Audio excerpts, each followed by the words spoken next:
जय हिंद। समाजवादी साथियों, यूपी विधानसभा उपचुनाव अखिलेश ने 6 सीटों पर प्रत्याशियों के नाम का किया ऐलान। जी हाँ, आज हम बात करेंगे समाजवादी पार्टी के राष्ट्रीय अध्यक्ष अखिलेश यादव जी को लेकर। जैसा कि आप लोगों को पता है, लोकसभा का जो चुनाव है वो संपन्न हो चुका है। जहाँ पर लोकसभा का चुनाव संपन्न हुआ है, लोकसभा के चुनाव के संपन्न होने के साथ ही साथ अब उत्तर प्रदेश में 10 विधानसभा सीटों पर उपचुनाव होने जा रहा है। इस उपचुनाव में एक बार फिर पुनः भारतीय जनता पार्टी और समाजवादी पार्टी आमने सामने, और वहीं पर लगातार अखिलेश यादव जी ने जिस तरह से लोकसभा के चुनाव में जो प्रदर्शन किया है, उस प्रदर्शन को दोहराने के लिए अखिलेश यादव लगातार मेहनत कर रहे हैं, लगातार जनसंपर्क कर रहे हैं, लगातार लोगों के बीच में और जनता के बीच में पहुंच रहे हैं, और लगातार समाजवादी पार्टी का जो स्तर है उसे स्तर को बढ़ा रहे हैं। जहाँ पर एक तरफ अखिलेश यादव जी उत्तर प्रदेश की राजनीति में सक्रियता दिखा रहे हैं, उसके साथ ही साथ अखिलेश यादव जी देश की राजनीति में भी बहुत ही ज़्यादा सक्रिय हैं, और बहुत ही ज़्यादा सक्रिय होने के साथ ही साथ समाजवादी पार्टी वर्तमान समय में देश की तीसरी सबसे बड़ी पार्टी बनकर उभरी हुई है, जिसके सबसे ज़्यादा सांसद इस बार लोकसभा के चुनाव में जीते हैं। तो जहाँ पर अखिलेश यादव जी अपनी जो भूमिका है उसे शानदार तरीके से निभा रहे हैं,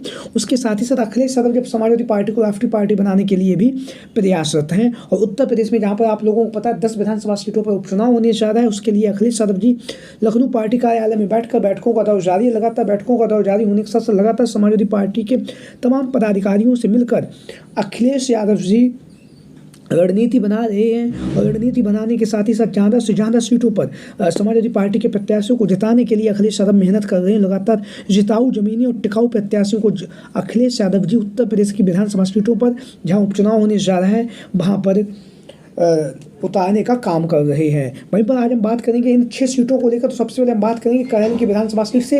तो कहल की विधानसभा सीट से जैसा कि आप लोगों को पता है, यहाँ से समाजवादी पार्टी के प्रत्याशी के तौर पर तेज प्रताप यादव का जो टिकट था वो लगभग तय माना जा रहा था, लेकिन अब एक नया मोड़ आ चुका है, क्योंकि अखिलेश यादव जी ने कहल की विधानसभा सीट से इस्तीफा दे दिया है, और इस्तीफा देने से है जो सीट खाली हुई है और यहाँ पर विधानसभा उपचुनाव होना तय हो चुका है। वहीं पर यहाँ पर एक नया मोड़ ये आया, क्योंकि अब जैसा कि आप लोगों को पता है, अखिलेश यादव जी के परिवार में ही आप लोग जानते हैं अपर्णा यादव जो सैफई परिवार की ही बहू हैं, और बहू होने के साथ ही साथ वह भारतीय जनता पार्टी में पिछले 2 से ढाई सालों से शामिल थी। लेकिन अब जब भारतीय जनता पार्टी के द्वारा उन्हें महिला आयोग का उपाध्यक्ष बनाया गया है, तब से लगातार वो उनकी नाराजगी है वो बताई जा रही है, और नाराजगी बताई जाने के साथ ही साथ लगातार अपर्णा यादव का जो नाम है वो समाजवादी पार्टी में शामिल होने को लेकर लगातार चर्चाओं में बना हुआ है। अपर्णा यादव, जैसा कि आप लोगों को पता होगा, 2022 के विधानसभा के चुनाव से पहले उन्होंने भारतीय जनता पार्टी की तरफ रुख किया और भारतीय जनता पार्टी में शामिल हुई। उन्हें उम्मीद थी कि भारतीय जनता पार्टी उन्हें कहीं ना कहीं से चुनावी मैदान में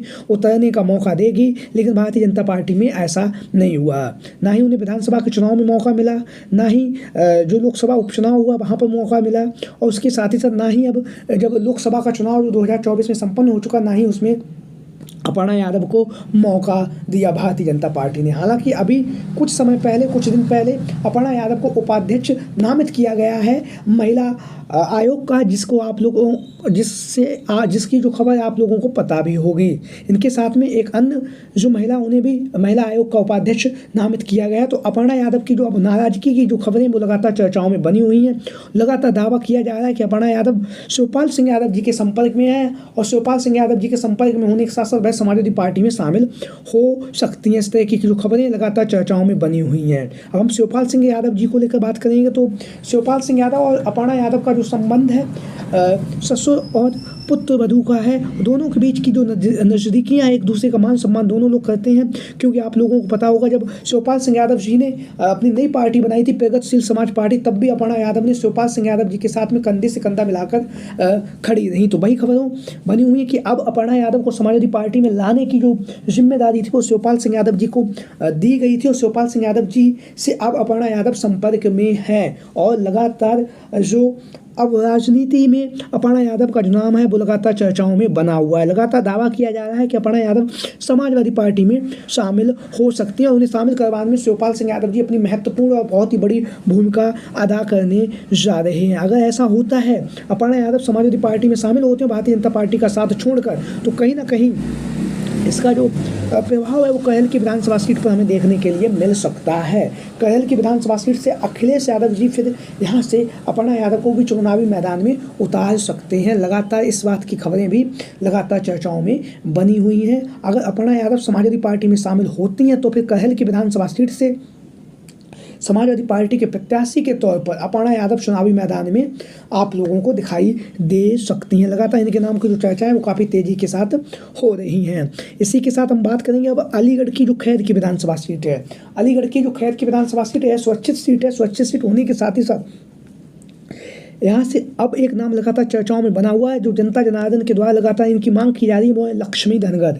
लक्ष्मी धनगर का जो नाम है खैर की विधानसभा सीट से समाजवादी पार्टी के प्रत्याशी के तौर पर लगातार चर्चाओं में बना हुआ है। वर्तमान समय में लक्ष्मी धनगर अलीगढ़ की जिला अध्यक्ष है समाजवादी पार्टी का, उसके साथ साथ लगातार खैर की विधानसभा सीट पर जनसंपर्क कर रहे हैं, तो इनका नाम समाजवादी पार्टी के प्रत्याशी के रूप में लगातार जनता के द्वारा उठाया जा रहा है।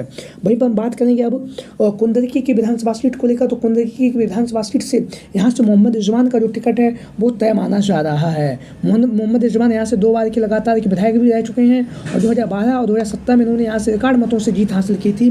तो लगातार मोहम्मद रिजवान का जो नाम है कुंदरकी की विधानसभा सीट से समाजवादी पार्टी के प्रत्याशी के तौर पर लगातार चर्चाओं में बना हुआ है। वहीं पर जो मोहम्मद रिजवान है उन्होंने समाजवादी पार्टी के राष्ट्रीय अध्यक्ष अखिलेश यादव जी से मुलाकात भी की है और मुलाकात करने के साथ साथ उन्होंने यहाँ से जो टिकट की दावेदारी है वो भी की है मोहम्मद रिजवान ने। तो मोहम्मद रिजवान का जो नाम है कुंदरकी की विधानसभा सीट से समाजवादी पार्टी के प्रत्याशी के तौर पर लगातार चर्चाओं में बना हुआ है।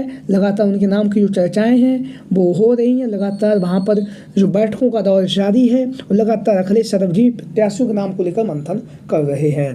वहीं पर हम बात करेंगे अब कटहरी की विधानसभा सीट को लेकर, तो कटहरी की विधानसभा सीट से समाजवादी पार्टी के प्रत्याशी के तौर पर यहाँ से लालजी वर्मा जी की जो पत्नी है शोभावती वर्मा जी का नाम लगातार चर्चाओं में बना हुआ है समाजवादी पार्टी के प्रत्याशी के तौर पर।